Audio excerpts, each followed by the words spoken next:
Hello friends, welcome to our YouTube channel Student Classes Prayagraj. Subscribe our channel and then press the bell icon for getting further updates on our upcoming videos. At the stroke of midnight hour, when the world sleeps, India will awake to life and freedom. ये शब्द भारत की आजादी का शंखनाद था।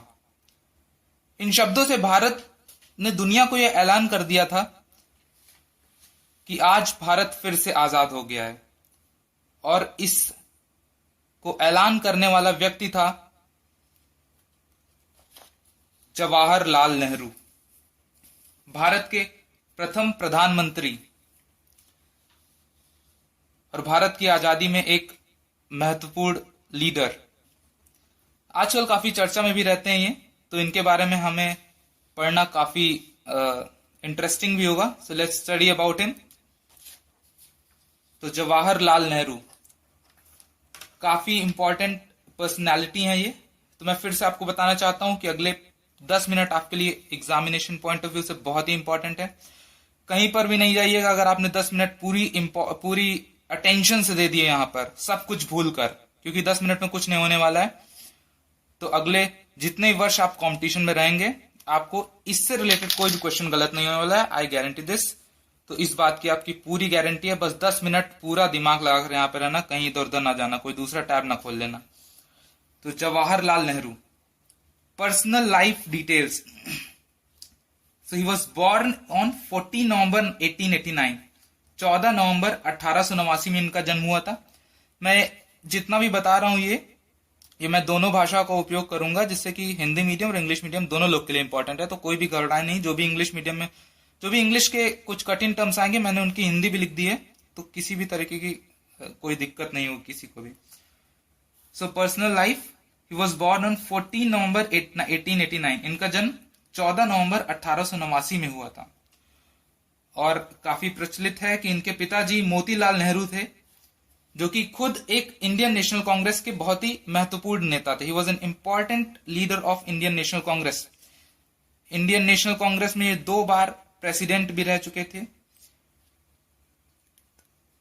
और इनका जन्म आनंद भवन में ये पले बड़े थे। ही ग्रेव अप इन आनंद भवन।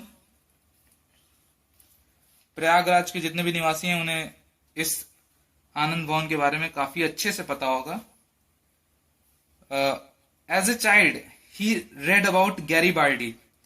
तो बचपन में इन्होंने गैरीबाल्डी, जो कि इटली के एक राष्ट्रवादी नेता थे, उनके बारे में काफी ज्यादा पढ़ा था। और इसी को पढ़ने के बाद इनके मन में भारत की आजादी को लेकर बीजारोपण हुआ था। भारत की आजादी के लिए इनके मन में जो एक खुद का योगदान देने की इच्छा हुई थी, वो बचपन में उसकी जो नींव थी वो गैरीबाल्डी को पढ़ने के बाद ही इनके मन में आ गई थी। Ideologically, so first let's study about ideology. बहुत ही महत्वपूर्ण है, क्योंकि भारत 1929 तक मात्र डोमिनियन स्टेटस की बात करता था। सिर्फ और सिर्फ कॉन्स्टिट्यूशनल रिफॉर्म, संवैधानिक कुछ रिफॉर्म कर दिए जाएं, कुछ डोमिनियन स्टेटस मिल जाए। 1929 में पहली बार लाहौर सेशन के दौरान इन्होंने पूर्ण स्वराज, कंप्लीट इंडिपेंडेंस की बात की थी। तो भारत की आजादी के लिए सबसे पहली मांग, सबसे पहली और सबसे तेज आवाज में, सबसे जोरदार आवाज में इन्होंने सबसे पहली बार मांग उठाई थी 1929 के सेशन में। तो इंडियन नेशनल कांग्रेस का जो कंप्लीट गोल हो गया था, ऑफिशियल गोल हो गया था कंप्लीट इंडिपेंडेंस, ये नेहरू के कारण ही, जवाहरलाल नेहरू के कारण ही हुआ था। ये एक इंटरनेशनलिस्ट नेता थे। ये वैश्विक, मतलब he was very much interested in knowing about international things. ये दुनिया में क्या हो रहा है, दुनिया की क्या इस समय नीति है, उसको जानने के लिए काफी ज्यादा उत्सुक थे। ये काफी ज्यादा वैश्विक भ्रमण भी इन्होंने किया था।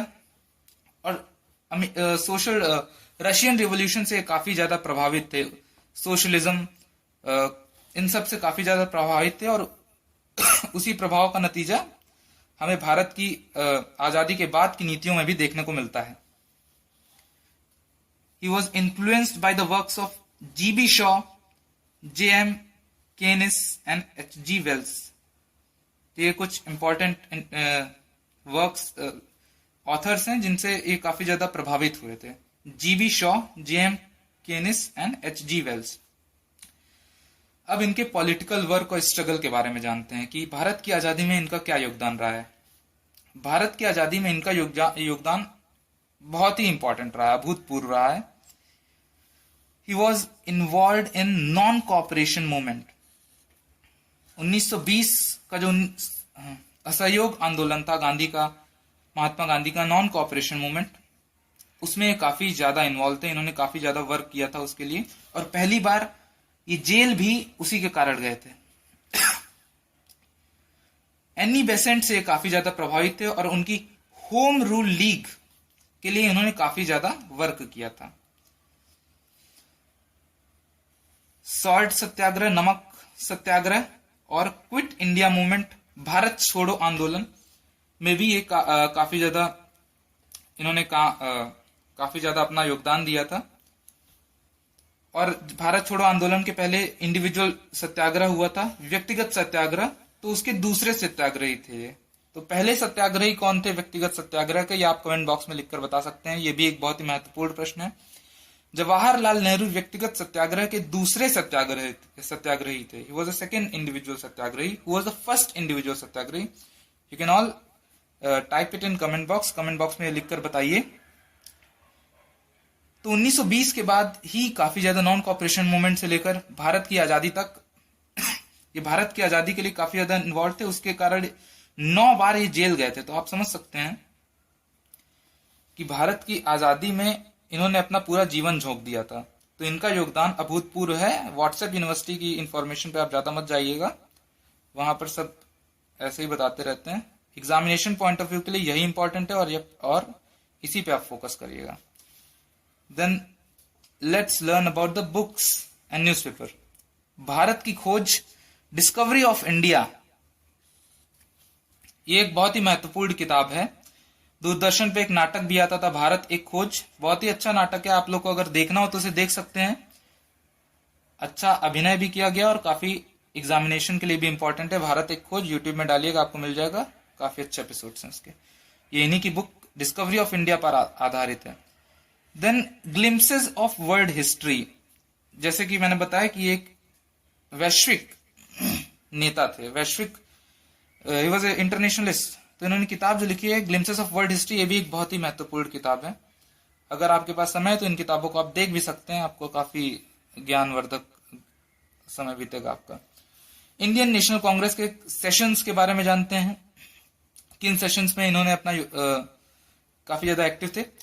1929 का लाहौर सेशन बहुत ही ज्यादा महत्वपूर्ण है, जहां पर कंप्लीट इंडिपेंडेंस, पूर्ण स्वराज की बात की गई थी। 1929, इसको नोट कर लीजिए आप। 1929 का लाहौर सेशन, उसके ये प्रेसिडेंट थे। She was the president of Lahore session of Indian National Congress, where the demand of complete independence, Purna Swaraj की मांग की गई थी जवाहरलाल नेहरू के द्वारा।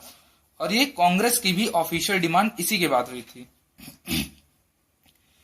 इसके अलावा ये प्रेसिडेंट थे all India states people conference के, जो कि 1935 में बनी थी। और ये all India states people conference ने बाद में काफी ज्यादा महत्वपूर्ण योगदान निभाया था, जो भारत की प्रिंसली स्टेट्स है उनको भारत में जोड़ने में। इसके अलावा इन्होंने इंटरिम गवर्नमेंट 1946 को भी हेड किया था। और ये 1946 के बाद 3 बार भारत के प्रेसिडेंट, इंडियन नेशनल कांग्रेस के प्रेसिडेंट भी रहे थे। तो ये सारा इंफॉर्मेशन जवाहरलाल नेहरू के बारे में है। आप इसे जो भी है स्क्रीनशॉट लेना चाहे ले सकते हैं, लिखना चाहे लिख सकते हैं, या फिर इसी वीडियो को दोबारा देख लीजिए। ज्यादा बड़ा तो वीडियो है नहीं, बार बार इसे देखते रहिए वीडियो को। कहीं भी खाली समय मिले, खाना खा रहे हैं या कहीं भी समय जहां मिले, 10 मिनट का वीडियो होता है, ज्यादा बड़ा नहीं होता है। मूवी में बोर हो गए तो इसको आके देख लीजिए। जवाहरलाल नेहरू, रिवाइज कर लेते हैं एक बार। आनंद भवन में इनका जन्म हुआ था। इनके पिताजी का नाम मोतीलाल नेहरू था। इन्होंने कंप्लीट इंडिपेंडेंस की डिमांड रखी थी। ये एक इंटरनेशनलिस्ट थे, नॉन कोऑपरेशन मूवमेंट में इन्वॉल्व थे। ये सॉल्ट एनी बेसेंट की होम रूल लीग में भी इन्वॉल्व थे। क्विट इंडिया मूवमेंट और सॉल्ट सत्याग्रह, नमक आंदोलन में भी इन्वॉल्व थे। और सेकेंड इंडिविजुअल सत्याग्रही थे, ये बहुत ही इंपॉर्टेंट है, ये हर काफी कॉम्पिटेटिव एग्जाम से पूछ लिया जाता है। इनकी बुक का नाम है discovery of India, glimpses of world history. Important session 1929 Lahore session की ये प्रेसिडेंट थे, जिसमें कंप्लीट इंडिपेंडेंस की डिमांड की गई थी। और ये प्रेसिडेंट थे all India states people conference 1935। Jawaharlal Nehru सिर्फ और सिर्फ भारत की आजादी के पहले ही इन्होंने योगदान नहीं दिया था, ये भारत के प्रधानमंत्री भी थे 1947 से लेकर 1964 तक, तो उनका योगदान भारत की आजादी के बाद भी था। आइए उसके बारे में जानते हैं।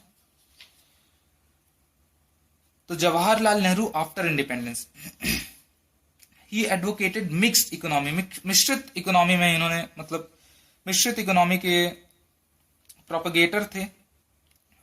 स्टेट के साथ प्राइवेट दोनों मिलकर काम करें, उसी को मिक्स्ड इकोनॉमी कहते हैं। तो भारत की आज इकोनॉमी आप जो देख रहे हैं मिक्स्ड इकोनॉमी जो है, ये जवाहरलाल नेहरू का ही ब्रेन वर्क था, जवाहरलाल नेहरू के ही आइडिया पे स्थापित था ये। इन्होंने हैवी इंडस्ट्रीज का एस्टेब्लिशमेंट किया था, SAIL steel authority of India limited, और भी जो हैवी इंडस्ट्रीज हैं जिसपे आज की इंडस्ट्रीज बेस्ड हैं, वो जवाहरलाल नेहरू के द्वारा ही एस्टैब्लिश थी। नॉन अलाइनमेंट मूवमेंट के ये फाउंडर एंड लीडर थे। गुट निरपेक्ष आंदोलन, जब पूरी दुनिया बाइपोलर हो गई थी अमेरिका और सोवियत यूनियन पे, तो एक नया तीसरा रास्ता लेकर आए थे Jawaharlal Nehru, non alignment movement. ये बहुत ही इंपॉर्टेंट मूवमेंट था, क्योंकि भारत अभी नया नया आजाद हुआ था, 1947 में आजाद हुआ था, और उसी के बाद दुनिया बाइपोलर हो गई थी। तो किसी भी एक पक्ष के साथ जाना मतलब अपनी आजादी को फिर से दांव पर लगाना था। तो भारत की आजादी जवाहरलाल नेहरू ने काफी उसको महत्वपूर्ण समझा था। भारत के लिए आसान होता कि वो अमेरिका के साथ जुड़ जाए या रशिया के साथ जुड़ जाए, लेकिन भारत ने, जवाहरलाल नेहरू ने ये इसको करना उचित नहीं समझा, और एक तीसरा कठिन रास्ता जो था नॉन अलाइनमेंट मूवमेंट, कि हम अपना किसी के साथ नहीं जाएंगे, गुट निरपेक्ष रहेंगे और अपना अलग रास्ता लेकर चलेंगे। ये काफी इंपॉर्टेंट क्वेश्चन हो जाता है एग्जामिनेशन के लिए। इन्होंने आज बहुत इंस्टीट्यूशंस जैसे हैं आईआईटीज, आज के जो रिसर्च इंस्टीट्यूशंस हैं आईआईटीज, इसरो जो कि आजकल काफी धमाल मचा रहा है, ये सब जवाहरलाल नेहरू ने इस्टेब्लिश कराया था। प्लान्ड डेवलपमेंट, 5 ईयर प्लान्स जो भी थे, ये जवाहरलाल नेहरू ने भारत को दिए थे। तो ये बोला जा सकता है इन सबको देखकर कि जो मॉडर्न इंडिया है, आधुनिक भारत, जितने भी इंस्टीट्यूशंस देख रहे हैं, आईआईटीज देख रहे हैं, आईएम्स देख रहे हैं, इसरो देख रहे हैं, आप बार्क देख रहे हैं, और इसके अलावा जो एटॉमिक रिसर्च हो गई, इन सब पे रिसर्च है, उसकी जो नींव थी, उसकी जो बैकग्राउंड था, उसका जो फाउंडेशन था, वो जवाहरलाल नेहरू ने भारत को दिया था। उस पथ पर ले जाना जो कि बहुत ही महत्वपूर्ण था, जो कि बहुत ही कठिन था, उस पथ पर जाने के लिए जवाहरलाल नेहरू ने अपना पूरा जीवन झोंक दिया था। आइए others, he was a political successor, राजनीतिक उत्तराधिकारी थे ये गांधी के। He gave famous speech named tourist with destiny, बहुत ही इंपॉर्टेंट सवाल है ये। 14 अगस्त 1947 में, जिस शाम भारत आजाद होने वाला था 1947 14 अगस्त, उस शाम उन्होंने ये स्पीच दी थी, tryst with destiny. Question, Jawaharlal Nehru oppose the demand of complete independence, इन्होंने कंप्लीट इंडिपेंडेंस की डिमांड को अपोज किया था। Second, Jawaharlal Nehru was the first individual satyagrahi, which are correct, कौन से इसमें सही है? पहला स्टेटमेंट, इन्होंने कंप्लीट इंडिपेंडेंस की डिमांड को अपोज किया था। दूसरा स्टेटमेंट, फर्स्ट इंडिविजुअल सत्याग्रही, क्या सही है बताइए आप कमेंट बॉक्स में, इसको नेक्स्ट क्लास में डिस्कस करेंगे। रिवीजन, अगर आपको रिवीजन, मैं हर बार रिवीजन क्वेश्चन देता हूं जो कि पिछली वीडियोस पे बेस्ड होते हैं, तो अगर आपको नहीं आता है तो आप उन वीडियोस को जाकर देख सकते हैं। Personality and organisation, Lala Lajpat Rai हैं एक तरफ है सुरेंद्र नाथ बनर्जी, गोपाल कृष्ण गोखले। ऑर्गेनाइजेशंस हैं servants of India society, home rule league of America and Indian national association.